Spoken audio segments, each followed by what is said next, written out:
એટલા જ નગરપાલિકાનું 28મી જે ઇલેક્શન છે એની અંદર આ જે બેલેટ યુનિટ છે એમાં તમારે જે વોટ કરવાનો છે એમાં મશીનમાં થોડી સિસ્ટમ જુદી છે, એટલે એની અવેરનેસ માટે તમને જાણકારી આપવા માટે અમે ખાસ આવ્યા છે. આ જે છે બેલેટ યુનિટમાં એની અંદર સૌથી પહેલાં સિરિયલ નંબર છે, એના પછી ABCD જે લખેલું છે આ સેમ્પલ છે બેલેટ પેપર. તમે જ્યારે બૂથમાં જશો વોટ આપવા એ વખતે ઉમેદવારનું નામ હશે, એની બાજુમાં એનું નિશાન હશે. તો દરેક ઉમેદવારના નામ અને નિશાન અહીંયા આગળ સિરિયલમાં 1 થી 14 નંબર સુધી છે. હવે આ જે બેલેટ યુનિટ છે એમાં આ તરફ જે બ્લુ કલરની જે સ્વિચ દેખાય છે આ સ્વિચ તમારે દબાવવાની છે, એટલે તમારો વોટ રજીસ્ટર થાય. નગરપાલિકાના ઇલેક્શનમાં ઓછામાં ઓછો 1 વોટ અને વધારેમાં વધારે તમે 4 વોટ આપી શકો. તો તમારી જો ઈચ્છા હોય કે મારે એક જ જણને વોટ આપવો છે કે 2 જણને અથવા 3 જણને અથવા તો 4 જણને આપવો છે, તો એ પ્રમાણે એનું જે નામ અને સિમ્બોલ હોય એની સામેનું ભૂરું બટન તમારે દબાવવાનું. જ્યારે તમે ભૂરું બટન દબાવશો એ વખતે અહીંયા બાજુમાં એક રેડ લેમ્પ છે એ ઓન થશે તમારે.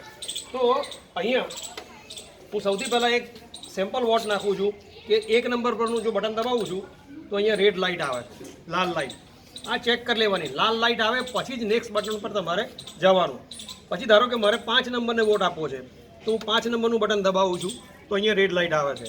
પછી માનો કે હું 9 નંબર આપું છું તો 9 નંબર હું પ્રેસ કરું છું અને છેલ્લે માનો કે 12 નંબર. તો આ 4 વોટ મારા અત્યારે પડ્યા, પણ હજી આ વોટ રજીસ્ટર થયા નથી. જ્યાં સુધી તમે દરેક જે ઉમેદવાર છે એને વોટ આપો અને છેલ્લે પીળા રંગનું રજીસ્ટર બટન તમે જ્યાં સુધી દબાવો નહીં ત્યાં સુધી તમારો વોટ રજીસ્ટર થાય નહીં. એટલે 4 બટન દબાવ્યા પછી છેલ્લે તમારે બટન દબાવવાનું છે પીળું બટન રજીસ્ટરનું. આ બટન દબાવશો એટલે તમારો વોટ રજીસ્ટર થયો અને આ રીતના લાંબી બીપ વાગશે, એટલે તમને ખબર પડશે કે મારો વોટ રજીસ્ટર થઈ ગયો છે. રાઈટ. તો આ પ્રમાણે તમારે ઓછામાં ઓછું 1 અને વધારેમાં વધારે 4 વોટ આપી શકાય. ધારો કે આપણને એવું થાય કે મારે 4માંથી કોઈને નથી આપવો અથવા તો આ જેટલા છે એમાંથી કોઈ નથી આપવો, તો અહીંયા નોટાનું બટન છે. તો આ નોટાનું બટન દબાવો અહીંયા એટલે રેડ લાઇટ આવી, પણ નોટાનું બટન દબાવ્યા પછી પણ રજીસ્ટરનું બટન દબાવવું જરૂરી છે.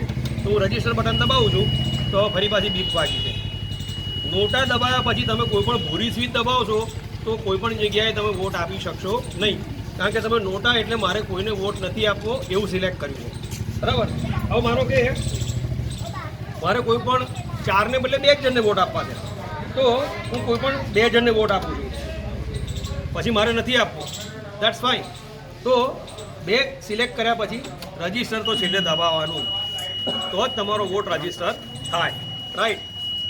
બીજી એક વસ્તુ એવી છે કે માનો કે મેં 4 બટન દબાયા છે